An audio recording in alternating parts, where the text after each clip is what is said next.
कोयना आणि राधानगरी धरणातून सुरू असलेल्या पाण्याच्या विसर्गामुळे कृष्णा आणि पंचगंगा नद्यांच्या पाणी पातळीत सातत्यानं वाढ होतीये। या पार्श्वभूमीवर आज कुरुंदवाड शिरढोण पुलावर पाणी आल्यानं प्रशासनानं तातडीनं वाहतूक बंद केली आहे। पोलिसांनी पुलाच्या दोन्ही बाजूंना बॅरिकेड्स लावून प्रवेश रोखलाय।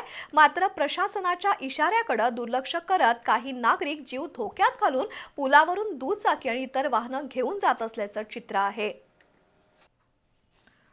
सततच्या पावसामुळे आणि कोयना तसंच राधानगरी धरणातून सुरू असलेल्या पाण्याच्या विसर्गामुळे शिरोळ तालुक्यातील कृष्णा आणि पंचगंगा नद्यांच्या पाणी पातळीत मोठी वाढ झाली आहे।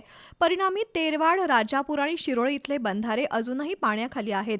आज सकाळपासून कुरुंदवाड शिरढोण पुलावर पाणी आल्यानं हा मार्ग सर्व प्रकारच्या वाहतुकीसाठी बंद करण्यात आलाय। कोणतीही दुर्घटना घडू नये म्हणून पोलिसांनी पुलाच्या दोन्ही बाजूंना बॅरिकेड्स उभारून बंदोबस्त तैनात केला आहे।